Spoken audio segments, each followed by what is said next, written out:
So how many D1 athletes you got on your team? 3, 4? 2 right now, with Audrey committed to Liberty for softball and Bristol for Notre Dame with soccer. Okay. And then Claire's Middle Georgia, which is D2. D2 Peach Belt? And then Mac Warren is committed to Shorter for softball. Woo! So what is it that you teach?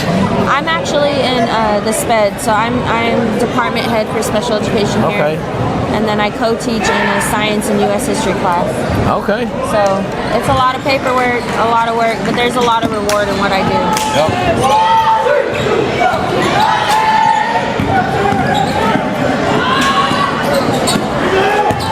One day I'll get the fusion job. One day.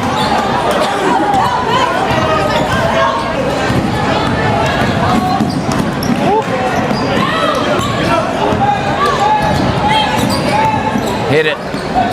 Walked. She walked. And they came out and started running sprints. Okay.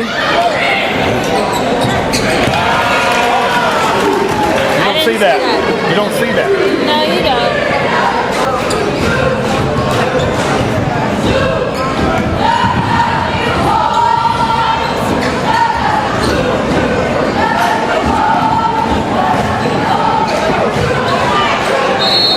Oh.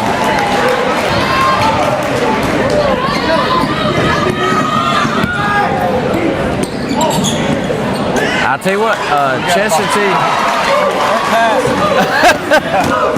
I was about to say, I mean, West Hall didn't even let the box out right there. Take a breather over here. Where'd that other Red Bull go? I'm about to drink in a second. Did you drink yours? You gonna drink yours? Hey, I wish. Why did they go away from the stripes? They didn't like being called stripes? I don't know. I kind of like the stripes more than I do this like gray, boring shirt. I agree. We got to know who to yell at. I think you stand out more when you have the traditional stripes. I agree. They should want that, you know? Look, there she is, 14. That's the whole point. I don't think they want to stand out. She's riding her tail, good gosh. But 14, when we watched them in the playing game, she was probably one of their best players, shooters, scorers. She doesn't start. Wonder if it's a deeper issue. A what? Like a deeper issue of like... Well, I was a 6-man coming off the bench too in high school, so... Even then though, I try to get our girls to understand that, like, you can't get caught up in the starting aspect of things, because you could start and I could pull you out and not put you back in. Well, you know, trying to tell 6th graders that is one of the hardest things in the world. It is. They're like, I want to start. Like, you can get your name called in the beginning, but if it never gets called again, it's not good. It's not doing anything. I had to adjust to that when I played. I started all 4 years in high school. You know, you go to college with bigger, better athletes, or just as talented as you are. I came off as the 6th and 7th man, but I learned to appreciate it, because then I learned to watch the game and know what to go in and expect and see how I can make an impact. You can kind of read the game too if you're coming off the bench, see how it's going.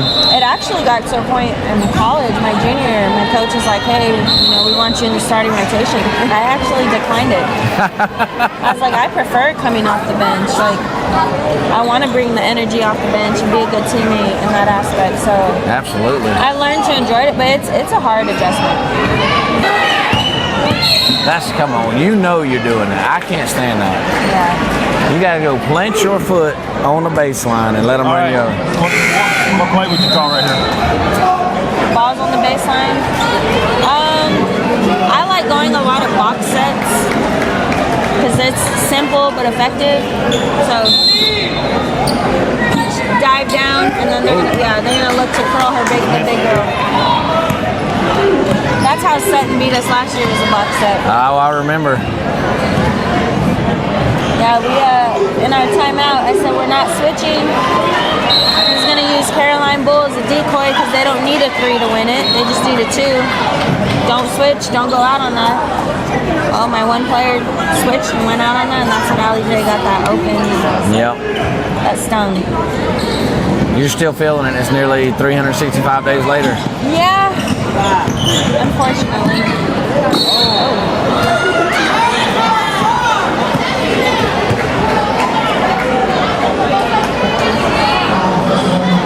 So let me ask you this. You've been here 4 seasons, head coach, 2 seasons, assistant, right, in Lanier Land? 3? 3 and 3. So Coach Vining asked me a question earlier, what I would change about Lanier Land. You coming from El Paso and your experience out there, would you change anything about Lanier Land? I think the one thing I would change is like the primetime games, like the seedings. Yeah? Like I think these type of games should be your midday games. Just Okay. when it's more packed and when you're playing your lowest seed in the tournament.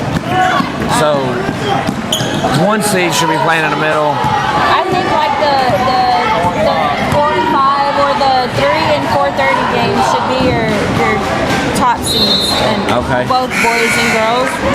Just because that's when your gym is most packed, and you want those to be like, you want as a 1 seed your gym to be packed to see that. Yeah. Well, we saw that today. Right. Yeah. With Lakeview and North Hall playing Yes. back to back. Back to back. A lot of people were here. And even my first year as a head coach in Lanier Land, that's when we played Lakeview, and that was the championship game at 9 North Hall? a.m. And everyone was like, whoever wins this is going to go on to win it, and Lakeview did that year. But I had never been in a packed gym at 9 a.m. That was cool. I mean, it was an early game, but it Yeah. was, oh yeah, yeah, that would be the one thing I think is just kind of flipping your seed times of like the game times of your certain seeds. But other than that, I mean, Yeah. I hope they never ever go back to the gym split. That was Well, I think that was due to the scheduling. it was, but there was I don't know what I not done. There was a lot of things that I felt could have been done differently. Did I put it upside down? I did. Sorry. Well, you know, Coach Vining mentioned taking the championship games, moving them into another night, so you got those 2 games like an extra night, so that you're able to